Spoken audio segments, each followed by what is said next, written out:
ਗੁਰੂ ਰੂਪ ਪਿਆਰੀ ਸਾਧ ਸੰਗਤ ਜੀ, ਵਾਹਿਗੁਰੂ ਜੀ ਕਾ ਖਾਲਸਾ, ਵਾਹਿਗੁਰੂ ਜੀ ਕੀ ਫਤਿਹ। ਪ੍ਰੋਫੈਸਰ ਪੂਰਨ ਸਿੰਘ ਜੀ ਦੀ ਇੱਕ ਅਮੋਲਕ ਲਿਖਤ ਚੁੱਪ ਪ੍ਰੀਤ ਦਾ ਸ਼ਹਿਨਸ਼ਾਹ ਵਪਾਰੀ ਦਾ ਅਗਲਾ ਹਿੱਸਾ ਪਿਆਰ ਨਾਲ ਸਰਵਣ ਕਰੀਏ ਜੀ। ਠੀਕ ਪ੍ਰਹਿਲਾਦ ਜੀ ਅੱਗ ਵਿੱਚ ਬਹਿ ਕੇ ਠੰਡੇ ਠਾਰੇ ਰਹੇ ਹੋਣੇ ਹਨ। ਜ਼ਰੂਰ ਚੌਗਿਰਦ ਹਮਾਰੇ ਰਾਮਕਾਰ ਦੁੱਖ ਲਗੈ ਨਾ ਪਾਈ।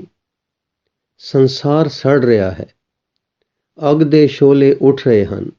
ਜਿਨ੍ਹਾਂ ਨੂੰ ਸਾਈਂ ਨੇ ਪਦਾਰਥ ਵੱਲੋਂ ਸੁੱਖ ਬਖਸ਼ਿਆ ਹੈ, ਉਹ ਈਰਖਾ, ਦਵੈ, ਗਿਣਤੀ, ਹਿਸਾਬ, ਸ਼ੰਕੇ ਆਦਿ ਅੰਦਰ ਦੇ ਭਾਂਬੜਾਂ ਨਾਲ ਜਲ ਰਹੇ ਹਨ।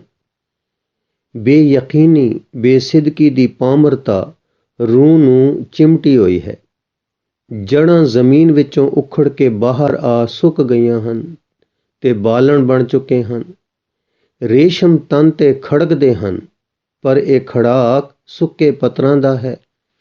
ਤੇ ਜਿਹੜੇ ਅਨਬਸਤਰ ਦੇ ਦੁੱਖਾਂ ਵਿੱਚ ਹਨ, ਉਹਨਾਂ ਨੂੰ ਭੁੱਖ, ਤ੍ਰੇ, ਨੰਗਾਪਨ, ਦਰਿਦਰਤਾ, ਰੋਗ, ਕਸ਼ਟ ਆਦਿ ਸਤਾ ਰਹੇ ਹਨ। ਗਰੀਬੀ ਦੀਆਂ ਮਾਰਾਂ ਨੇ ਲੱਕ ਤੋੜ ਸੁੱਟੇ ਹਨ। ਮਨ ਟੁੱਟੇ ਪਏ ਹਨ। ਸੰਸਾਰ ਤੱਤਾ, ਜੀਵਨ ਤੱਤਾ, ਜੀਵਨ ਖੇਤਰ ਤੱਤਾ, ਬਾਰਮੁਖੀ ਮਨਮੁਖੀ ਬਿਰਤੀਆਂ ਤੱਤੀਆਂ। ਕਾਮ ਤੱਤਾ ਅੱਗ, ਕ੍ਰੋਧ ਤੱਤਾ ਅੱਗ, ਲੋਭ ਤੱਤਾ ਅੱਗ, ਮੋਹ ਤੱਤਾ ਅੱਗ, ਤ੍ਰਿਸ਼ਨਾ ਤੱਤੀ ਅੱਗ, ਭੁੱਖ ਤੱਤੀ ਅੱਗ, ਅਮੀਰੀ ਨਿਰਾ ਪਾਂਬੜ, ਗਰੀਬੀ ਤੱਤੀ, ਮਨ ਤੱਤਾ, ਮਨਮੁਖ ਟੁੱਟਿਆਂ ਸੁੱਕਿਆਂ ਦਾ ਪਿਆਰ ਤੱਤਾ। ਹਾਏ, ਹਰ ਪਾਸੇ ਅੱਗ ਹੀ ਅੱਗ, ਬਾਹਰ ਵੀ ਅੱਗ, ਅੰਦਰ ਵੀ ਅੱਗ, ਦੀਨ ਵੀ ਅੱਗ, ਦੁਨੀਆ ਵੀ ਅੱਗ। ਇਸ ਅੱਗ ਵਿੱਚ ਬੈਠਾ ਰੱਬ ਦਾ ਪਿਆਰਾ ਪ੍ਰਹਿਲਾਦ, ਮਨ ਠੰਡਾ, ਚਿੱਤ ਠੰਡਾ, ਜੀਭ ਠੰਡੀ, ਦਿਲ ਠੰਡਾ, ਤ੍ਰਿਸ਼ਨਾ ਰਹਿਤ ਦਿਲ ਹਰਾ ਭਰਾ। ਜੜ੍ਹਾਂ ਰੱਬ ਵਿੱਚ ਗੱਡੀਆਂ, ਬੇਮਾਲੂਮ ਗੱਡੀਆਂ। ਸੁਰਤ ਇੱਕ ਥਾਂ ਇਕੱਠੀ ਹੋਈ, ਲੂਹਾਂ ਵਿੱਚੋਂ ਅੰਮ੍ਰਿਤ ਵਗ ਰਿਹਾ ਹੈ। ਅੱਗ ਵੀ ਪ੍ਰਣਾਮ ਕਰ ਰਹੀ ਹੈ। ਰੱਬ ਦਾ ਭਗਤ ਬੈਠਾ ਹੈ। ਬਸ ਕੇਵਲ ਰੱਬ ਦਾ ਪਿਆਰ ਠੰਡਾ ਹੈ। ਰੱਬ ਦਾ ਨਾਮ ਖੁਨਕ ਹੈ, ਖੁਨਕ ਨਾਮ ਖੁਦਾਇਆ। ਉਸ ਨਾਲ ਲੱਗ ਕੇ ਆਦਮੀ ਦਾ ਬੱਚਾ ਠੰਡ ਪਾਉਂਦਾ ਹੈ, ਸੱਚਾ ਸੁੱਖ ਪਾਉਂਦਾ ਹੈ। ਰੂਹ ਠੰਡਾ ਹੁੰਦਾ ਹੈ। ਚਿੱਤ ਭਟਕਣ ਥੀ ਛੁੱਟ ਠੰਡਾ ਹੁੰਦਾ ਹੈ। ਰੱਬ ਦੀ ਮਿਹਰ ਬਚਾਉਂਦੀ ਹੈ। ਤਾਤੀ ਵਾਵ ਨਾ ਲੱਗ ਗਈ, ਪਾਰ ਬ੍ਰਹਮ ਸ਼ਰਣਾਈ। ਮਖਲੂਕ ਇਸ ਠੰਡ ਨੂੰ ਤੋਲ ਰਹੀ ਹੈ, ਕੁਦਰਤ ਟੋਲ ਰਹੀ ਹੈ।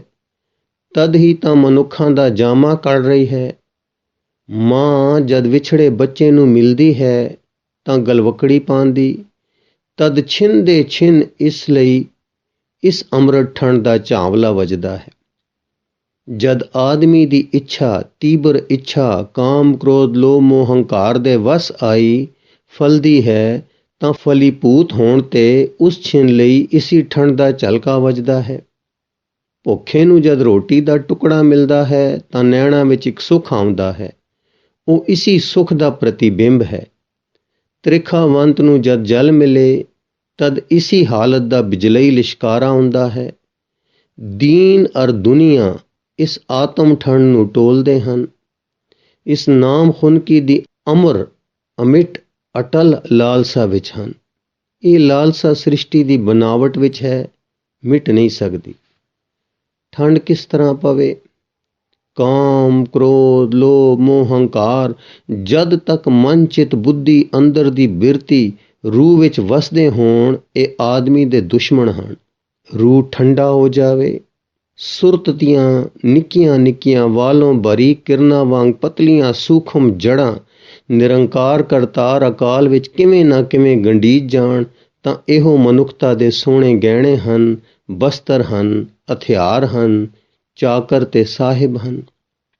ਨਹੀਂ ਤਾਂ ਅੱਗ ਦੀਆਂ ਲਾਟਾਂ ਹਨ। ਆਦਮੀ ਦੇ ਅੰਦਰਲੇ ਸਾਰੇ ਰੰਗ ਦੁੱਖ ਦੀ ਅੱਗ ਇਹਨਾਂ ਪੰਜਾਂ ਨੇ ਬਾਲੀ ਹੋਈ ਹੈ। ਬਹੂ ਕਰਕੇ ਸਭ ਸੰਸਾਰ ਦੇ ਦੁੱਖ ਇਹਨਾਂ ਦਾ ਮਚਾਇਆ ਭੜਥੂ ਹੈ। ਇਹਨਾਂ ਦੀ ਚਾਕਰੀ ਵਿੱਚ ਤੇ ਉਹ ਸੁੱਖ ਹੈ ਨਹੀਂ ਜੋ ਸ਼ਾਹ ਬਹਿਲੋਲ ਜੈਸੇ ਸਿਮਰਨ ਵਾਲੇ ਸਾਧੂ ਦੇ ਹੱਥ ਦੀ ਛੋਹ ਵਿੱਚ ਹੈ। ਉਹ ਠੰਡ ਪੈਂਦੀ ਨਹੀਂ ਜਿਸ ਨੂੰ ਛਾਤੀ ਵਿੱਚ ਰੱਖ ਕੇ ਪ੍ਰਹਿਲਾਦ ਅੱਗ ਵਿੱਚ ਬਹਿ ਸਕਦਾ ਸੀ ਤੇ ਤੱਤੇ ਥੰਮ ਨੂੰ ਜਫੀ ਪਾ ਸਕਦਾ ਸੀ। ਠੰਡ ਵਿੱਚ ਸਿਦਕ ਆਉਂਦਾ ਹੈ, ਅੱਗ ਵਿੱਚ ਕੀ ਸਿਦਕ ਕੀ ਈਮਾਨ। ਸੋ ਸੰਸਾਰ ਜਲਨ ਦਾ ਆਪਣੀ ਬਾਲੀ ਅੱਗ ਬੁਝਾਉਣ ਨੂੰ ਦੀਨਾਂ ਮਜ਼ਹਬਾਂ ਵੱਲ ਦੌੜਿਆ। ਇਹ ਉੱਥੇ ਵੀ ਜਾ ਸੜਦੇ ਹਨ। ਮਜ਼ਹਬਾਂ ਨੂੰ ਵੀ ਇਹਨਾਂ ਨੇ ਅੱਗ ਲਾ ਦਿੱਤੀ। ਉਹ ਅੰਦਰ ਜੋ ਅੱਗ ਲੱਗੀ ਸੀ, ਜਿੱਥੇ ਗਿਆ ਉੱਥੇ ਹੋਰ ਵਧੀ, ਸਾੜ ਬੁੱਝੀ ਨਾ, ਠੰਡ ਪਈ ਨਾ। ਉਹ ਠੰਡ ਕਿੱਥੇ ਹੈ? ਭਰਮਾਂ, ਵਹਿਮਾਂ, ਮਜ਼ਹਬਾਂ ਦੇ ਫਸਾਦਾਂ, ਜੰਗਾਂ, ਧੜੇਬਾਜ਼ੀਆਂ, ਅਹੰਕਾਰ ਦੇ ਵਲਵਲਿਆਂ, ਮਨ ਸੰਤੁਸ਼ਟੀਆਂ, ਮਨ ਘੜੇ ਅਸੂਲਾਂ, ਮਨ ਪਰਚਾਵੇਂ ਆਦਿ ਦੇ ਜਾਲਾਂ ਵਿੱਚ ਤਾਂ ਜ਼ਹਿਰ ਇੰਨਾ ਚੜ੍ਹਦਾ ਹੈ ਕਿ ਭੰਗੀਆਂ ਪੋਸਤੀਆਂ ਵਾਂਗ ਲੋਕੀ ਮਜ਼ਹਬ ਦੇ ਅਸੂਲਾਂ ਤੇ ਸ਼ਰੀਅਤਾਂ ਵਿੱਚ ਪੈ ਮਰ ਜਾਂਦੇ ਹਨ। ਕੋਈ ਬੇਹੋਸ਼ ਹੋ ਜਾਂਦੇ ਹਨ। ਪਤਾ ਨਹੀਂ ਇਉਂ ਕਿਉਂ ਸੰਸਾਰ ਜਲ ਰਿਹਾ ਹੈ। ਅੱਗਾਂ ਦਿਲਾਂ, ਸ਼ਹਿਰਾਂ, ਮੁਲਕਾਂ ਨੂੰ ਲੱਗੀਆਂ ਹੋਈਆਂ ਹਨ। ਆਪਾ ਧਾਪੀ ਪਈ ਹੋਈ ਹੈ। ਸ਼ੋਰ, ਕੂੜ, ਤ੍ਰਿਸ਼ਨਾ ਮਾਰ ਰਿਹਾ ਹੈ। ਇਹ ਆਪਣੀ ਹੱਥੀਂ ਲਾਈ ਹੋਈਆਂ ਅੱਗਾਂ ਹਨ। ਇਸ ਅੱਗ ਵਿੱਚ ਕੋਈ ਰੱਬ ਦਾ ਬੰਦਾ। ਕੋਟਨ ਮੈਂ ਕੋ ਠੰਡਾ ਹੈ। ਉਹ ਅੱਗ ਵਿੱਚ ਬੈਠਾ ਠੰਡਾ ਹੈ। ਅੱਗ ਉਹਨੂੰ ਕੁਛ ਨਹੀਂ ਕਹਿੰਦੀ। ਉਹਦੇ ਸਿਰ ਤੇ ਲਾਲ ਸ਼ੋਲਿਆਂ ਦਾ ਤਾਜ ਬਣਾ ਅੱਗ ਕੁਰਬਾਨ ਹੁੰਦੀ ਹੈ। ਠੰਡੀ ਸੁਰਤ ਅੰਦਰ ਆਪੇ ਵਿੱਚ ਇਕੱਠੀ ਹੋਈ ਸੁਰਤ ਇੱਕ ਨੁਕਤਾ ਹੈ ਜਿਹੜਾ ਹੱਥ ਨਹੀਂ ਆਉਂਦਾ। ਇੱਕ ਨੁਕਤੇ ਵਿੱਚ ਗੱਲ ਮੁੱਕਦੀ ਹੈ, ਪਰ ਉਹ ਨੁਕਤਾ ਹੱਥ ਨਹੀਂ ਆਉਂਦਾ। ਕਾਮ, ਕ੍ਰੋਧ, ਲੋਭ, ਮੋਹ ਤੇ ਹੰਕਾਰ ਇਸ ਆਪਣੇ ਅੰਦਰ ਦੇ ਕੇਂਦਰ ਦੀ ਪ੍ਰਾਪਤੀ ਲਈ ਹਥਿਆਰ ਹਨ, ਪਰ ਇਹਨਾਂ ਦੀਆਂ ਖੁਆਇਸ਼ਾਂ ਦੇ ਫੈਲਾਅ ਨੇ ਕਿੰਨੀ ਅੱਗ ਮਚਾ ਰੱਖੀ ਹੈ। ਬੁੱਧ ਜੀ ਜੈਸੇ ਪਰਉਪਕਾਰੀ ਨੇ ਹਾਰ ਕੇ ਆਖਰ ਕਿਹਾ ਸੀ ਕਿ ਇਹ ਸੰਸਾਰ ਦਾ ਦੁੱਖ ਮਨੁੱਖ ਦੇ ਆਪਣੇ ਕਰਮਾਂ ਕਰਕੇ ਹੈ। ਜੇ ਲੋਕ ਚੰਗੇ ਕੰਮ ਕਰਨ, ਆਪੇ ਵਿੱਚ ਇਕੱਠੇ ਹੋਣ, ਆਪਾ ਚੀਨਣ ਤਾਂ ਸੁਖੀ ਹੋ ਜਾਣਗੇ। ਆਪੇ ਨੂੰ ਦੇਵਤਿਆਂ ਜਿੰਨਾ ਉੱਚਾ ਕਰਨਾ ਜਾਂ ਕੀੜੀਆਂ ਜਿੰਨਾ ਨੀਵਾਂ ਕਰਨਾ ਆਪਣੇ ਕੀਤੇ ਕਰਮਾਂ ਦੇ ਅਧੀਨ ਹੈ। ਇਸ ਫੈਸਲੇ ਵਿੱਚ ਮੋਇਆਂ ਦੀ ਕੀ ਢਾਰਸ ਬੱਝੇ। ਪਹਿਲੇ ਸੁਖੀ ਹੋਣ, ਜੀਣ ਤਾਂ ਕਿਧਰੇ ਚੰਗੇ ਕੰਮ ਕਰਨ ਦੀ ਹੋਸ਼ ਆਵੇ। ਬੁੱਧ ਜੀ ਨਾਲ ਲੱਗ ਥੋੜਾ ਚਿਰ ਜੀਵੇ, ਫਿਰ ਮਰ ਗਏ। ਅੰਧ ਖਾਤੇ, ਗਫਲਤ ਤੇ ਰੂਹਾਨੀ ਮੌਤ ਦਾ ਕੀ ਇਲਾਜ ਹੈ? ਬ੍ਰਹਮ ਗਿਆਨੀਆਂ ਨੇ ਕਿਹਾ ਇਹ ਅਗਿਆਨ ਹੈ। ਗਿਆਨ ਆਣ ਪਰ ਦੁੱਖ ਕੋਈ ਨਹੀਂ। ਬੁੱਧ ਜੀ ਨੇ ਵੈਦਾਂਤ ਤੇ ਉਪਨਿਸ਼ਦ ਦੀਆਂ ਨਿਰੀਆਂ ਮਨ ਗੱਲਾਂ ਦੇ ਗਿਆਨ ਦਾ ਨਿਖੇਧ ਕੀਤਾ ਤੇ ਕਰਮ ਨੂੰ ਹੀ ਗਿਆਨ ਦੱਸਿਆ। ਚਲਦਿਆਂ ਚਲਦਿਆਂ, ਕੰਮ ਕਰਦਿਆਂ ਕਰਦਿਆਂ ਆਪੇ ਰਸਤੇ ਰੋਸ਼ਨ ਹੋ ਜਾਂਦੇ ਹਨ। ਇਹ ਹੈ ਨਾ ਠੀਕ? ਗੱਲਾਂ ਕਰਨ ਥੀ ਤਾਂ ਹਲ ਜੋਣਾ, ਪੱਥਰ ਢੋਣਾ ਸੱਚਾ ਤੇ ਸੁੱਚਾ ਗਿਆਨ ਹੈ। ਆਪ ਨੇ ਮੁੱਖ ਕਰਮ ਇਹ ਦੱਸਿਆ ਕਿ ਚੰਗੇ ਬਣੋ, ਚੰਗਾ ਲੱਗਣਾ, ਚੰਗਾ ਹੋਣਾ, ਚੰਗਾ ਕਰਨਾ। ਇਹ ਹੋਣਾ ਠੀਕ ਜੀਵਨ ਦੀ ਗੁਰਮੁਖ ਅਵਸਥਾ ਦਾ ਵਰਣਨ ਹੈ। ਦਇਆਵਾਨ, ਸ਼ੀਲਵਾਨ, ਸੰਤੋਖਵਾਨ, ਪਵਿੱਤਰ ਆਸ਼ਾ, ਪਵਿੱਤਰ ਤ੍ਰਿਸ਼ਨਾ ਆਦਿ। ਪਰ ਪਹਿਲੇ ਜੀਵੋਗੇ ਤਾਂ ਰੂਹ ਵਿੱਚ ਕੁਝ ਚਾਹ ਤਾਂ ਹੋਵੇ, ਕੁਝ ਸ਼ੌਕ ਤਾਂ ਹੋਵੇ, ਕੁਝ ਖਲਬਲੀ ਤਾਂ ਹੋਵੇ। ਇੱਥੇ ਮੰਜ਼ਿਲ ਮਕਸੂਦ ਠੀਕ ਸਭ ਦੀ ਇਸ ਅੱਗੀ ਸੰਸਾਰ ਵਿੱਚ ਕਰਮ ਖੇਤਰ ਦੀ ਤਪਸ਼ ਵਿੱਚ ਕਿਧਰੇ ਠੰਡ ਪ੍ਰਾਪਤ ਹੋ ਜਾਵੇ। ਤਪਿਆ ਪਿਆਰ ਮੋਹ ਹੋ ਜਾਂਦਾ ਹੈ। ਤਪੀ ਭਗਤੀ ਕਾਮ ਹੋ ਜਾਂਦੀ ਹੈ। ਤਪੀ ਸੁਰਤੀ ਅਹੰਕਾਰ ਹੈ। ਤਪੀ ਜੀਵਨ ਤੀਬਰਤਾ, ਜੀਵਨ ਜੋਸ਼, ਕ੍ਰੋਧ ਹੋ ਜਾਂਦਾ ਹੈ। ਦਰਸ਼ਨ ਦੀ ਲਾਲਸਾ, ਖੁਨਕ ਨਾਮ, ਮਹਾਂਪੁਰਖਾਂ ਦੀ ਹਜ਼ੂਰੀ ਦੀ ਚਾਹ ਜਦ ਤਪ ਜਾਂਦੀ ਹੈ ਤਦ ਲੋਭ ਦੀ ਸੂਰਤ ਪਕੜ ਲੈਂਦੀ ਹੈ। ਮਜ਼ਹਬਾਂ ਦੇ ਵੈਰ, ਦੁਐਤ, ਤਪੀ ਹੋਈ, ਮੋਈ ਹੋਈ, ਮਨੂਰ ਹੋਈ ਜਗਿਆਸਾ ਹੀ ਤਾਂ ਹੈ। ਇਉਂ ਦੀਨਦਾਰ ਦੁਨੀਆਦਾਰਾਂ ਤੋਂ ਵੱਧ ਜ਼ਹਿਰੀਲੇ ਹੋ ਜਾਂਦੇ ਹਨ। ਤਪੀ ਤਪੱਸਿਆ ਕ੍ਰੋਧ, ਤਪਿਆ ਗ੍ਰਹਿਸਤ ਵਿਰੋਧ, ਤਪੀ ਅਕਲ ਸ਼ੈਤਾਨ, ਤਪੀ ਅਰੋਗਤਾ ਬਿਮਾਰੀ, ਤਪਿਆ ਚਿੱਤ ਦੁੱਖ ਤੇ ਕਲੇਸ਼। ਸਿਮਰੋ ਸਿਮਰ ਸਿਮਰ ਸੁਖ ਪਾਵੋ, ਕਲ ਕਲੇਸ਼ ਤਨ ਮਾਹੇ ਮਿਟਾਵੋ। ਇਉਂ ਧਰਮ ਕਰਮ ਵੀ, ਜਪ ਤਪ ਪੂਜਾ ਸੇਵਾ ਹਾਂਜੀ ਪਿਆਰ ਆਦਿ ਸਭ ਰੋਗ ਹਨ। ਕੁਝ ਸਰੀਰਕ ਤੇ ਕੁਝ ਮਾਨਸਿਕ। ਦੀਨ ਵੀ ਮਰਜ਼ ਹੈ। ਦੁਨੀਆ ਦੇ ਕਰਮ ਯੋਗ ਸਭ ਮਰਜ਼ਾਂ ਹਨ, ਤਪਸ਼ਾਂ ਹਨ, ਹਾੜੇ ਹਨ। ਸੁਰਤ ਟਿਕਾ ਵਿੱਚ ਨਹੀਂ, ਦਿਲ ਠਾਏ ਵਿੱਚ ਨਹੀਂ, ਚਿੱਤ ਸਥਿਰ ਨਹੀਂ। ਦੀਨ ਵਿੱਚ ਵੀ ਤ੍ਰਿਸ਼ਨਾ ਨੇ ਬੰਦੇ ਮਾਰ ਲਏ, ਦੁਨੀਆ ਵਿੱਚ ਤਾਂ ਇਸ ਅੱਗ ਨੇ ਅੱਗੇ ਹੀ ਮਾਰ ਰੱਖੇ। ਹਾਏ ਠੰਡ ਕਿੱਥੇ? ਹਰ ਪ੍ਰਸ਼ਨ ਹਰ ਇੱਕ ਨੇ ਆਪਣੇ ਲਈ ਆਪ ਹੱਲ ਕਰਨਾ ਹੈ। ਇੱਕ ਗਿਆਨਵਾਨ ਕਵੀ ਕਹਿੰਦਾ ਹੈ, ਤੇਰੀ ਮੰਜ਼ਲ ਤੂੰ ਆਪਣੇ ਪੈਰੀ ਹੀ ਤੈਅ ਕਰਨੀ ਹੈ, ਮੈਂ ਤੇਰੇ ਲਈ ਤੇਰੀ ਮੰਜ਼ਲ ਨਹੀਂ ਮਾਰ ਸਕਦਾ। ਪਰ ਹੈ ਗੱਲ ਇੱਕ ਨੁਕਤੇ ਵਾਲੀ। ਸਦੀਆਂ ਤੱਕ ਤੂੰ ਸਮਝੀ ਜਾਏਗਾ ਕਿ ਤੂੰ ਬੜੀ ਰੂਹਾਨੀ ਤਰੱਕੀ ਕਰ ਰਿਹਾ ਹੈ, ਤੇਰੇ ਜਿਹਾ ਕੋਈ ਨਹੀਂ, ਤੂੰ ਬੜਾ ਦੀਨਦਾਰ ਹੈ, ਬੜਾ ਪੁੰਨ ਆਤਮਾ ਹੈ, ਬੜਾ ਤਪ ਕਰ ਰਿਹਾ ਹੈ। ਤੂੰ ਆਪਣੇ ਆਪ ਨੂੰ ਅੰਦਰਵਾਰ ਪਾਰਗ੍ਰਾਮੀ ਸਮਝਣ ਲੱਗ ਪਿਆ ਹੋਵੇਂਗਾ। ਪਰ ਯਾਦ ਰੱਖ, ਸਦੀਆਂ ਪਿੱਛੋਂ ਗੌ ਕਰਕੇ ਤੱਕਸੇ ਤਾਂ ਪਤਾ ਲੱਗ ਸੀ ਕਿ ਤੂੰ ਤਾਂ ਚੱਲਦਾ ਵੀ ਉੱਥੇ ਹੀ ਖੜਾ ਹੈ ਜਿੱਥੇ ਤੂੰ ਚੱਲਿਆ ਸੀ। ਭਾਈਆ, ਰੂਹਾਨੀ ਤਰੱਕੀ ਇਉਂ ਨਹੀਂ ਹੁੰਦੀ। ਜਿਸ ਕਿਸੇ ਦੀ ਨਜ਼ਰ ਤੇਰੇ ਪਰ ਪਵੇਗੀ ਤਾਂ ਜਿਹੜਾ ਕਦਮ ਚੁੱਕੇਗਾ ਉਹ ਇੱਕ ਇੱਕ ਕਦਮ ਇੱਕ ਇੱਕ ਮੰਜ਼ਲ ਹੋਵੇਗੀ। ਰੂਹਾਨੀ ਤਰੱਕੀ, ਆਤਮਿਕ ਉન્નਤੀ ਕਿਸੇ ਦੀਆਂ ਨਜ਼ਰਾਂ ਦੀ ਖੇਡ ਹੈ।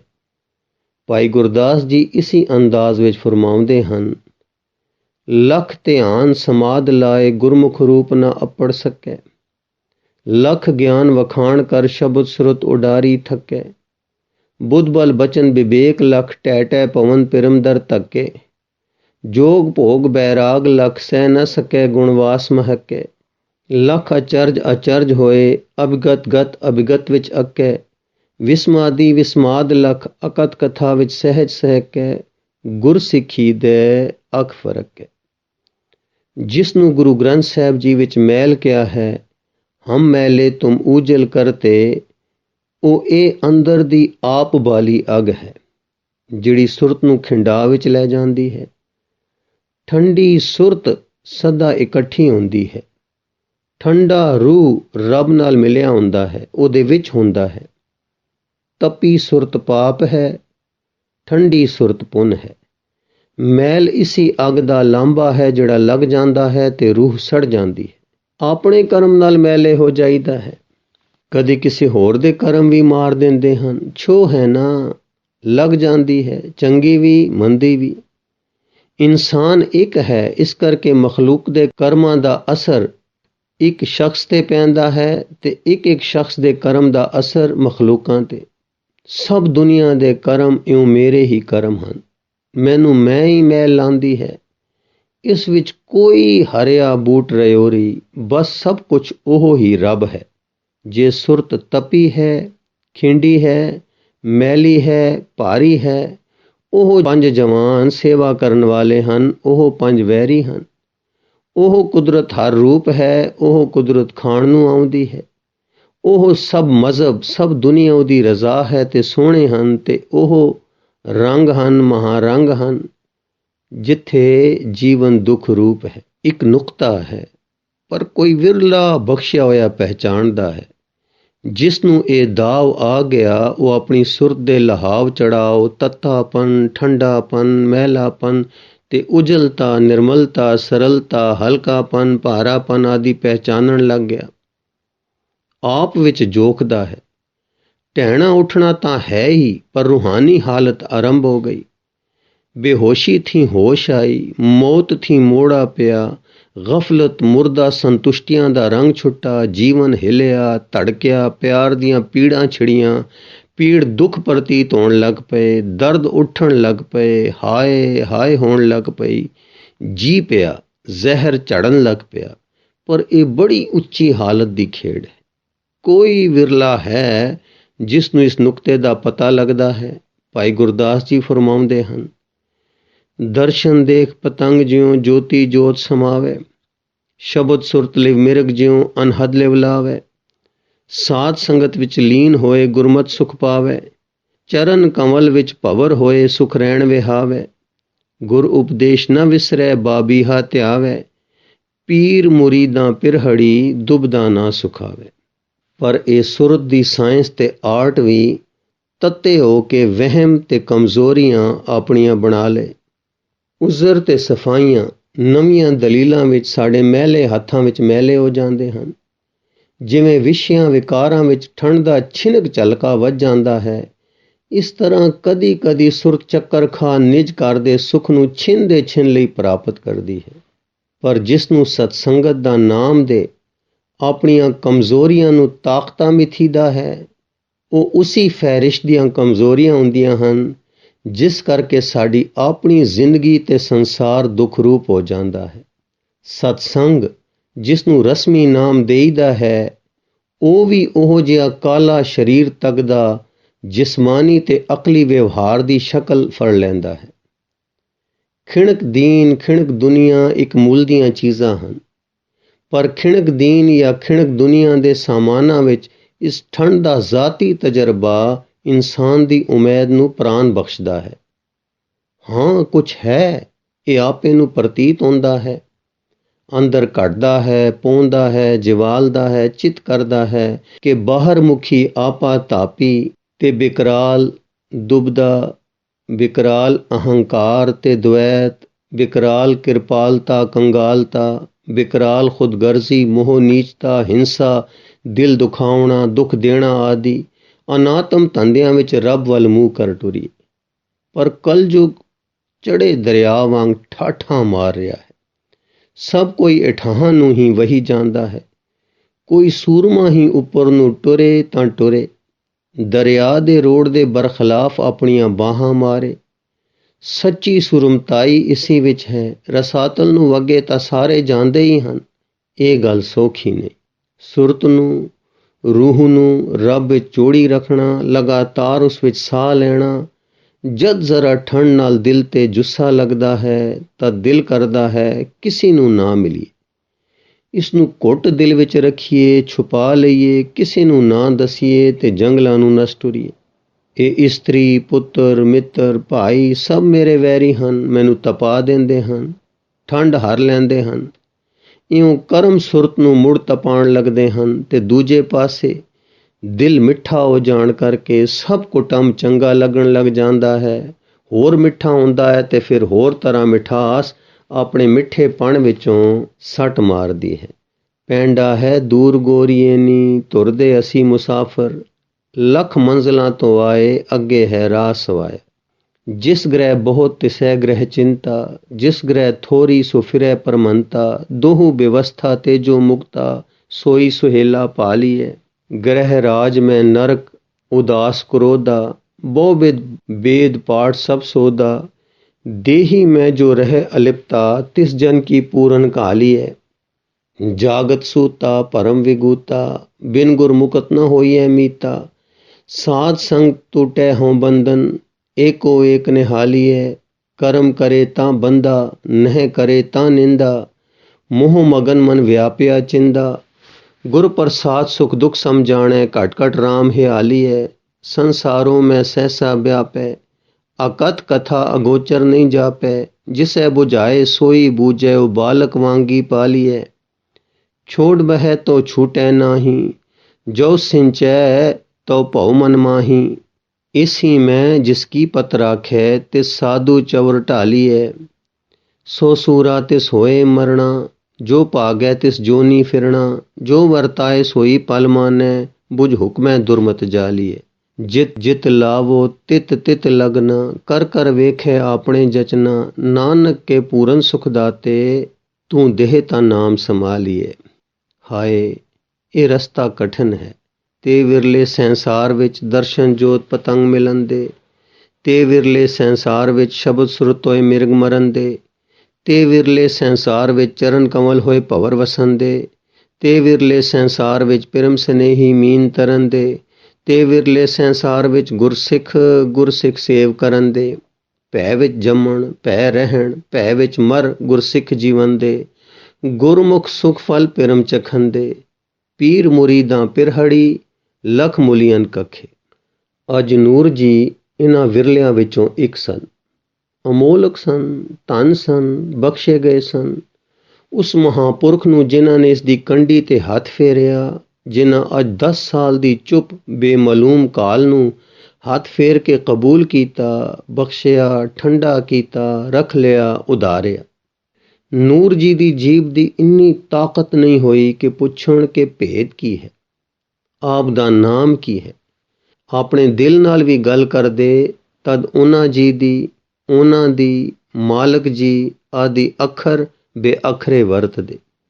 ਉਹਨਾਂ ਦੀ ਕੀਤੀ ਦਾ ਅਜੱਪਾ ਜਾਪ ਕਰਨਾ ਕੀ ਕਰਨਾ ਹੈ, ਅੰਦਰ ਕੀ ਵਰਤ ਰਿਹਾ ਹੈ ਇਹ ਪਤਾ ਨਹੀਂ। ਚੁੱਪ ਵਿੱਚ ਇੱਕ ਖਿੱਚ ਸੀ, ਉਸ ਖਿੱਚ ਵਿੱਚ ਤੁੜੀਂਦੇ ਜਾਣਾ, ਲਗਨ ਵਿੱਚ ਮਗਨ ਰਹਿਣਾ ਤੇ ਆਖਿਰ ਪੰਜਵੇਂ ਫੇਰੇ ਦੀ ਹਾਲਤ ਦੇ ਰੰਗ ਉਹਨਾਂ ਪਾਸੋਂ ਹੋਰਨਾਂ ਨੂੰ ਫੂਕ ਨਾਲ, ਛੋਹ ਨਾਲ ਲੱਗਣ ਲੱਗ ਜਾਣੇ। ਵਾਹ ਕਮਾਈ! ਇਹ ਛੋਹ ਕਮਾਈ ਕਿਰਤ ਹੈ। ਇਹ ਬਰਕਤ ਗੱਲਾਂ ਨਾਲ ਨਹੀਂ ਆਉਂਦੀ। ਇੱਕ ਛੋਹ ਨਾਲ ਇਸ਼ਕ ਦੀ ਬਿਮਾਰੀ ਲਗਾ ਦੇਣਾ ਬਰਕਤ ਹੈ, ਮਿਹਰ ਹੈ, ਨਦਰ ਹੈ। ਇਹ ਜੀਵਾਲਣਾ ਹੈ। ਜੀਂਦਾ ਆਦਮੀ ਕਰੇ ਸੋਹਣੇ ਕਰਮ, ਉਹਦੇ ਕਰਮਾਂ ਦੇ ਮੁੜ ਮਾਇਨੇ ਹੁੰਦੇ ਹਨ। ਪੱਥਰਾਂ ਦੇ ਕਰਮਾਂ ਦਾ ਕੀ ਲੇਖਾ। ਬੜੇ ਬੜੇ ਸਾਧਨ ਵਾਲਿਆਂ, ਸਮਾਧੀ ਵਾਲਿਆਂ, ਆਸਣ ਉਠਾਉਣ ਵਾਲਿਆਂ, ਸਮੁੰਦਰਾਂ ਦੇ ਪਾਣੀਆਂ ਤੇ ਪਦਮਾਸਨ ਬਹਿ ਜਾਣਿਆਂ ਵਿੱਚ ਇਹ ਪਿਆਰ ਹਮਦਰਦੀ ਦੀ ਅੰਤਰਯਾਮਤਾ, ਸਰਬੱਗਿਅਤਾ ਕਦੀ ਨਹੀਂ ਆਈ। ਇਹ ਧੁਰ ਦੀ ਚੀਜ਼ ਹੈ, ਧੁਰਾਂ ਥੀ ਆਉਂਦੀ ਹੈ। ਪਿਰਮ ਪਿਆਲਾ ਖਸਮ ਕਾ, ਇਹ ਠੰਡ ਹੋਰ ਕਿਧਰੇ ਨਹੀਂ। ਨੂਰ ਜੀ ਅੰਮ੍ਰਿਤ ਨਾਲ ਭਰ ਗਏ ਸਨ। ਜਿੱਥੇ ਬਹਿੰਦੇ ਸਨ ਉਹ ਥਾਂ ਮਿੱਠਾ ਮਿੱਠਾ ਹੋ ਜਾਂਦਾ ਸੀ, ਜਿਵੇਂ ਚਸ਼ਮੇ ਤੇ ਹੈਵਾਨ ਆਉਂਦੇ ਹਨ ਨੂਰ ਜੀ ਪਾਸ। ਜਿੱਥੇ ਜਾਣ ਲੋਕੀ ਆਉਂਦੇ ਸਨ, ਬਸ ਚੰਗੇ ਲੱਗਦੇ ਹੋ, ਕੋਲ ਬਹਿਣ ਦਿਓ। ਬਾਲਾਂ ਨੂੰ ਭੋਲੇ ਪਾਲੇ ਜੱਟਾਂ ਜ਼ਮੀਂਦਾਰਾਂ ਨੂੰ ਤਾਂ ਆਪ ਕੁਛ ਨਹੀਂ ਆਖਦੇ ਸਨ, ਹੱਸਦੇ ਸਨ, ਖੇਡਦੇ ਸਨ ਤੇ ਚੋਹਲ ਕਰਦੇ ਸਨ। ਕਦੀ ਕਿਸੇ ਮੁਟਿਆਰ ਥੀ ਦੁੱਧ ਦੀ ਠਲੀਆ ਖੋਲ ਲੈਂਦੇ ਸਨ ਤੇ ਦੁੱਧ ਪੀ ਜਾਂਦੇ ਸਨ। ਕਦੀ ਕਿਸੇ ਨਾਲ ਕੁਝ ਮਾਹੌਲ, ਕਦੀ ਕਿਸੇ ਨਾਲ ਕੁਛ। ਪਰ ਜੇ ਕਦੀ ਕੋਈ ਪੜ੍ਹਿਆ ਲਿਖਿਆ ਮੁੱਲਾ ਮੁਲਾਵਣਾ, ਹਿਸਾਬੀ ਕਿਤਾਬੀ, ਅਨੇਕ ਚਿੰਤਾ ਵਾਲੀ ਅਕਲ ਦਾ ਪੁੱਜਿਆ ਜਾਂਦਾ ਸੀ ਤਦ ਚੁੱਪ ਹੋ ਜਾਂਦੇ ਸਨ। ਹੁਣ ਨੂਰ ਜੀ ਕੁਛ ਅਨੇਕ ਚਿੰਤਾ ਦੀ ਅੱਗ ਵਿੱਚ ਸੜਦੇ ਪੁੱਜਦੇ ਬੰਦਿਆਂ ਥੀ ਨਵੇਂ ਘੋੜੇ ਵਾਂਗ ਤਰਹਿੰਦੇ ਸਨ। ਠੀਕ ਹੈ, ਰਾਗੀ ਰਾਗੀ ਨੂੰ ਮਿਲੇ, ਚਿੱਤਰਕਾਰ ਚਿੱਤਰਕਾਰ ਨੂੰ ਮਿਲੇ, ਭਗਤ ਭਗਤ ਨੂੰ ਮਿਲੇ, ਨਾ ਮਹਿਰਮਾਂ ਨਾਲ ਸਮਾਂ ਸੁਰਤੀ ਨਿਸ਼ਫਲ ਵੀਟਣੀ ਹੋਈ। ਠੰਡਾ ਪਾਣੀ ਆਪ ਨੂੰ ਅੱਛਾ ਲੱਗਦਾ ਸੀ। ਚਾਨਣੀ ਰਾਤ ਪਿਆਰੀ ਸੀ। ਉਹ ਚਾਨਣੀ ਵਿੱਚ ਜਾ ਕੇ ਅੱਧੀ ਅੱਧੀ ਰਾਤ ਤੱਕ ਇਕਾਂਤ ਬੈਠੇ ਰਹਿੰਦੇ ਸਨ। ਪਰ ਚਾਨਣੀ ਚਾਨਣੀ ਕਰਕੇ ਸੋਹਣੀ ਨਹੀਂ ਸੀ ਲੱਗਦੀ। ਉਹਨਾਂ ਦੇ ਅੱਗੇ ਹੁਣ ਉਹ ਬੇਨਾਮ ਸ਼ਾਹ ਬਹਿਲੋਲ ਦਾ ਦਗਦਾ ਚਿਹਰਾ, ਉਹਦੇ ਅਰੁਣ ਨੈਣ ਉਹਨਾਂ ਦੇ ਸਦਾ ਦਿਸਦੇ ਸਨ ਜਾਂ ਯਾਦ ਆਉਂਦੇ ਸਨ ਤੇ ਸਭ ਕੁਝ ਸੋਹਣਾ ਉਸ ਕਰਕੇ ਹੋ ਜਾਂਦਾ ਸੀ। ਹਵਾ ਵਿੱਚ, ਕਾਲ ਵਿੱਚ, ਬੂਟੇ ਵਿੱਚ, ਚੰਨ ਵਿੱਚ, ਸੂਰਜ ਵਿੱਚ ਉਹ ਚਿਹਰਾ ਜਿਸ ਵਿੱਚ ਹਸਤੀ ਦਾ ਰਾਸ ਸੀ, ਕਿਸੇ ਨਾ ਕਿਸੇ ਰੰਗ ਵਿੱਚ ਯਾਦ ਆਉਂਦਾ ਰਹਿੰਦਾ ਸੀ। ਕੁਦਰਤ ਕੁਦਰਤ ਕਰਕੇ ਨਹੀਂ, ਕੁਦਰਤ ਜਾਂ ਤਾਂ ਉਨ ਚਿਹਰੇ ਕਰਕੇ ਜਾਂ ਉਸ ਚਿਹਰੇ ਦਾ ਕੋਈ ਰੰਗ ਜਾਂ ਅਦਾ ਜਾਂ ਅੰਦਾਜ਼ ਵਿੱਚ ਆ ਮਿਲਣ ਕਰਕੇ ਜਾਂ ਭੁੱਲ ਗਏ ਵੇਲੇ ਉਹ ਯਾਦ ਮੁੜ ਤੀਬਰ ਕਰਾਉਣ ਕਰਕੇ ਚੰਗੀ ਲੱਗਦੀ ਸੀ। ਕੁਦਰਤ ਜੀਦਾਨ ਨਹੀਂ ਦਿੰਦੀ, ਜੀਂਦਿਆਂ ਨੂੰ ਪਾਲਦੀ ਹੈ, ਤਰੋ ਤਾਜ਼ਾ ਕਰਦੀ ਹੈ, ਥੱਕਿਆਂ ਨੂੰ ਆਰਾਮ ਦਿੰਦੀ ਹੈ। ਕੁਦਰਤ ਨਾਲ ਅਕਲੀ ਲਗਾਵ ਨਹੀਂ ਸੀ, ਅਨੁਭਵੀ ਲਗਾਵ ਸੀ। ਰੂਹ ਜੁੜਦਾ ਸੀ, ਰੱਬ ਚੰਗਾ ਲੱਗਦਾ ਸੀ, ਸੁਰਤ ਕੜਕ ਕਰਕੇ ਇਕੱਠੀ ਹੁੰਦੀ ਸੀ। ਨੂਰ ਜੀ ਕਦੀ ਕੁਦਰਤ ਥੀ ਡਰਦੇ ਤੇ ਨੱਸਦੇ ਸਨ ਤੇ ਖੂਹ ਤੇ ਪਾਣੀ ਭਰਦੀ ਕਿਸੇ ਸੁਆਂਗਣੀ ਨੂੰ ਦੇਖ ਆਪਣੇ ਪ੍ਰੀਤਮ ਦੀ ਯਾਦ ਤੇਜ਼ ਕਰਦੇ ਸਨ। ਮਨ, ਇੰਦਰੀਆਂ, ਦਿਲ ਆਪਣੇ ਹਥਿਆਰਾਂ ਨੂੰ ਖੁੰਡੇ ਹੋ ਜਾਣ ਤੇ ਜੋ ਪੱਥਰ ਮਿਲਿਆ, ਜੋ ਚਿਹਰਾ ਮਿਲਿਆ, ਜੋ ਚੰਗਾ ਲੱਗ ਗਿਆ, ਉਸੇ ਉੱਪਰ ਘਸਾ ਕੇ ਆਪਣੇ ਪਿਆਰ ਨੂੰ ਪਾਲਦੇ ਸਨ। ਹੁਣ ਉਡਾਰੀ ਮਾਰਨ ਵਾਲੇ, ਅਸਗਾਹ ਨੀਲਾਣ ਦੇ ਚਿੱਟੇ ਪਰਾਂ ਵਾਲੇ ਬਲਵਾਨ ਬਾਜ਼ ਸਨ। ਪਾਣੀ ਦੀ ਬੂੰਦ ਆਪਦੇ ਪਰਾਂ ਉੱਪਰ ਟਿਕ ਨਹੀਂ ਸੀ ਸਕਦੀ। ਉਚਾਈਆਂ ਭਾਂਦੀਆਂ ਸਨ, ਸਦਾ ਖਿੱਚ ਰਹਿੰਦੀਆਂ ਸਨ। ਨਿਵਾਣਾਂ ਦੀਆਂ ਨੀਚਾਈਆਂ ਸਭ ਭੁੱਲ ਗਈਆਂ ਸਨ। ਆਪ ਸਦਾ ਲਗਾਤਾਰ ਯਾਦ ਵਿੱਚ ਸਨ, ਪਰ ਇੱਕ ਖੋਹ ਲੱਗੀ ਹੋਈ ਸੀ। ਉਹ ਕੌਣ ਹਨ? ਉਹ ਕਿਸ ਦੇ ਹਨ? ਇਹ ਮਾਜਰਾ ਕੀ ਹੈ? ਸ਼ੁਕਰ ਵਿੱਚ ਸਨ ਪਰ ਅਰਦਾਸ ਵਿੱਚ ਸਨ। ਇਹ ਪਿਆਰ ਨਿਰੋਲ ਮਿਹਰ ਕਿਸ ਮਹਾਂਪੁਰਖ ਦੀ ਹੈ? ਉਹ ਮਹਾਂਪੁਰਖ ਕਿੱਥੇ ਹੈ? ਦਰਸ਼ਨ ਦੀ ਤਾਂਘ ਸੀ। ਦਿਲ ਦੀਆਂ ਡੂੰਘਾਈਆਂ ਵਿੱਚ ਇੱਕ ਪੀੜ ਸੀ ਜਿਹੜੀ ਉਹਨਾਂ ਨੇ ਵੀ ਨਹੀਂ ਹਾਰੀ ਸੀ, ਪਰ ਉਹ ਪੀੜ ਦਿਲ ਦੇ ਪਿਆਰ ਜ਼ਖਮ ਹਰ ਵਕਤ ਨਵੇਂ ਕਰਦੀ ਸੀ। ਪਿਆਰ ਵਾਲਿਆਂ ਦੀ ਰੋਟੀ ਪੀੜ ਹੈ। ਉਹ ਪੀੜ ਉਸ ਲਗਾਤਾਰ ਯਾਦ ਦਾ ਬੀਜ ਹੈ। ਉਹ ਸਾਰੇ ਜਗਤ ਦੀ ਰੱਬ ਨੂੰ ਪਾਵਣ, ਭੇਦ ਨੂੰ ਜਾਣਨ, ਮੌਤ ਨੂੰ ਫਤਿਹ ਕਰਨ ਤੇ ਜੀਣ, ਸਦਾ ਜੀਣ ਦੀ ਲਾਲਸਾ ਅਮਰ ਰੂਪ ਪੀੜ ਸੀ, ਜਿਹੜੀ ਨੇਕੀ ਜਿਹੀ ਹੋ ਕੇ ਨੂਰ ਜੀ ਦੇ ਦਿਲ ਨੂੰ ਦਰਕਾਂਦੀ ਸੀ, ਪੀੜਦੀ ਸੀ, ਕਸਕਾਂ ਮਾਰਦੀ ਸੀ, ਤੁਣਕੇ ਲਾਂਦੀ ਸੀ ਤੇ ਸੁਰਤੀ ਨੂੰ ਕੱਸਦੀ ਸੀ। ਤਾਰ ਤਰਬਾਂ ਨੂੰ ਠੀਕ ਸੁਰੀਲੀ ਸੁਰ ਵਿੱਚ ਰੱਖਦੀ ਸੀ, ਢਿੱਲਾ ਨਹੀਂ ਹੋਣ ਦਿੰਦੀ ਸੀ। ਗਫਲਤ ਦੀ ਬੇਹੋਸ਼ੀ ਨੂੰ ਨਾ ਪਾਸ ਨਹੀਂ ਫੜਕਣ ਦਿੰਦੀ ਸੀ। ਨੂਰ ਜੀ ਇਉਂ ਕਾਬਲ ਨੂੰ ਵਾਪਸ ਆ ਰਹੇ ਹਨ ਤੇ ਨੂਰ ਜੀ ਦੀ ਮੁਦਰਾ ਹੋਰ ਕੋਮਲਤਾ, ਦਿਆਲਤਾ, ਨਰਮੀ, ਮਿੱਠਤ ਵੱਲ ਵੱਜ ਰਹੀ ਸੀ। ਉਹਨਾਂ ਪਾਸੋਂ ਕੋਈ ਵੀ ਦੁਖਤ ਨਹੀਂ ਹੁੰਦਾ ਸੀ। ਸਭ ਨੂੰ ਪਿਆਰ, ਠੰਡ ਮਿਲਦੀ ਸੀ। ਜਲੇ ਸੜੇ ਮਨ ਸਭ ਆ ਕੇ ਆਪਣਾ ਹੱਥ ਮੂੰਹ ਧੋ ਕੇ ਇਸ਼ਨਾਨ ਕਰਕੇ ਖੁਸ਼ੀ ਹੁੰਦੇ ਸਨ। ਆਪ ਅੰਦਰ ਆਪਣੇ ਦਿਲ ਦੇ ਮੰਦਰ ਵਿੱਚ ਅਨੇਕਾਂ ਰੰਗਾਂ ਵਿੱਚ ਖੇਡਦੇ ਸਨ। ਕਦੀ ਹੱਸ ਰਹੇ ਹਨ, ਕਦੀ ਰੋ ਰਹੇ ਹਨ। ਸੋਮੇ ਅਸਗਾ ਫੁੱਟ ਪਏ ਸਨ। ਸੋਹਣਪ ਆਪ ਦੀ ਸੌਂਦਰਯਤਾ ਹੁਣ ਉਹ ਸੀ ਜਿਸ ਨੂੰ ਸਾਰੀ ਕੁਦਰਤ ਘੜਦੀ ਤੇ ਭੰਨਦੀ ਹੈ। ਆਪ ਹੁਣ ਬਖਸ਼ੇ ਸਾਧੂ ਸਨ, ਦਇਆ ਦੀ ਰਤ ਸਨ, ਪਿਆਰ ਮੁਜੱਸਮ ਸਨ। ਇੱਕ ਵੇਰੀ ਕੰਧਾਰ ਦੇ ਲਾਗੇ ਇੱਕ ਮੁਸਲਮਾਨ ਵਲੀ ਫਕੀਰ ਇਸ ਕਾਫਲੇ ਦਾ ਮਹਿਮਾਨ ਹੋਇਆ। ਸਭ ਸੌਦਾਗਰਾਂ ਨੇ ਉਸ ਦੀ ਖਾਤਰ ਕੀਤੀ। ਨੂਰ ਜੀ ਕਿਸੇ ਲਾਂਬੇ ਜੰਗਲ ਦੀ ਤਰਫ ਚਲੇ ਗਏ ਸੀ। ਅੱਧੀ ਰਾਤ ਨੂੰ ਮੁੜੇ ਤਦ ਸਾਰੇ ਆਪ ਨੂੰ ਵਲੀ ਜੀ ਦੀ ਜ਼ਿਆਰਤ ਕਰਾਉਣ ਲੈ ਗਏ। ਆਓ ਜੀ ਨੂਰ ਜੀ, ਆਪ ਦੀ ਬੜੀ ਤਾਰੀਫ ਸੁਣੀ ਹੈ। ਸੁਣਿਆ ਹੈ ਤੁਸੀਂ ਕਾਮਲ ਅੱਲਾ ਦੇ ਪਿਆਰੇ ਦੇ ਮੁਰੀਦ ਹੋ।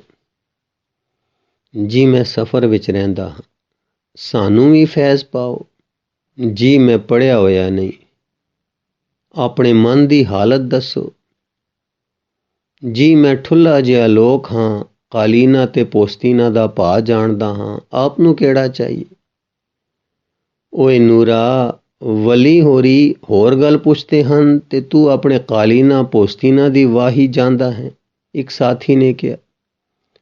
ਦੂਜਾ ਸਾਥੀ ਵਲੀ ਹੋਰਾਂ ਨੂੰ ਕਹਿੰਦਾ ਹੈ, ਜੀ ਮੈਂ ਤੁਸਾਨੂੰ ਕਿਹਾ ਸੀ ਕਿ ਉਹ ਬਸ ਕਾਲੀਨਾ ਤੇ ਪੋਸਤੀਨਾ ਦਾ ਜਾਣੂ ਹੈ, ਠੁੱਲਾ ਹੈ ਔਰ ਦੀਨ ਦੁਨੀਆ ਦੀ ਉਸਨੂੰ ਕੋਈ ਖਬਰ ਨਹੀਂ। ਹਾਂ ਠੀਕ ਹੈ, ਨੂਰਦੀਨ ਵਿਚਾਰਾ ਸਿੱਧਾ ਆਦਮੀ ਹੈ। ਅੱਛਾ ਪਾਈ ਜਾ। ਨੂਰਦੀਨ ਠੰਡਾ ਸਾਹ ਭਰ ਕੇ ਪਸੀਨਾ ਪਸੀਨਾ ਹੋਇਆ ਮੁੜਿਆ। ਸ਼ੁਕਰ ਕੀਤਾ ਜਿਵੇਂ ਕਿਸੇ ਬੰਦੀਖਾਨੇ ਵਿੱਚੋਂ ਖਲਾਸੀ ਹੋਈ ਹੈ ਤੇ ਉਹ ਵਲੀ ਸੀ ਜਿਸ ਦੀ ਸਾਰੇ ਇਲਾਕੇ ਵਿੱਚ ਮਾਨਤਾ ਸੀ ਤੇ ਜਿਸ ਦਾ ਇੱਕ ਕਰਾਮਾਤੀ ਚੇਲਾ ਕਰਾਮਾਤਾਂ ਰਾਹੀਂ ਦੀਨ ਇਲਾਹੀ ਫੈਲਾਵਣ ਪਿਸ਼ੋਰ ਵੰਨੇ ਘੱਲਿਆ ਹੋਇਆ ਸੀ। ਉਹ ਸ਼ਾਇਦ ਮਾਰਗਲੇ ਦੇ ਪਰਲੇ ਪਾਸੇ ਰੜੇ ਸੁੱਕੇ ਪਹਾੜ ਤੇ ਆ ਕੇ ਬੈਠਾ ਸੀ ਤੇ ਛੱਛ ਦੇ ਤੇ ਹਜ਼ਾਰੇ ਦੇ ਇਲਾਕੇ ਵਿੱਚ ਵਲੀ ਕੰਧਾਰੀ ਦੇ ਨਾਮ ਤੇ ਪ੍ਰਸਿੱਧ ਹੋਇਆ ਸੀ। ਗੁਰੂ ਰੂ ਪਿਆਰੀ ਸਾਧ ਸੰਗਤ ਜੀ, ਇਸ ਲਿਖਤ ਦਾ ਅਗਲਾ ਹਿੱਸਾ ਆਪ ਜੀ ਨੂੰ ਅੱਗੇ ਸਰਵਣ ਕਰਾਉਣ ਦੀ ਕੋਸ਼ਿਸ਼ ਕਰਾਂਗੇ ਜੀ। ਵਾਹਿਗੁਰੂ ਜੀ ਕਾ ਖਾਲਸਾ, ਵਾਹਿਗੁਰੂ ਜੀ ਕੀ ਫਤਿਹ।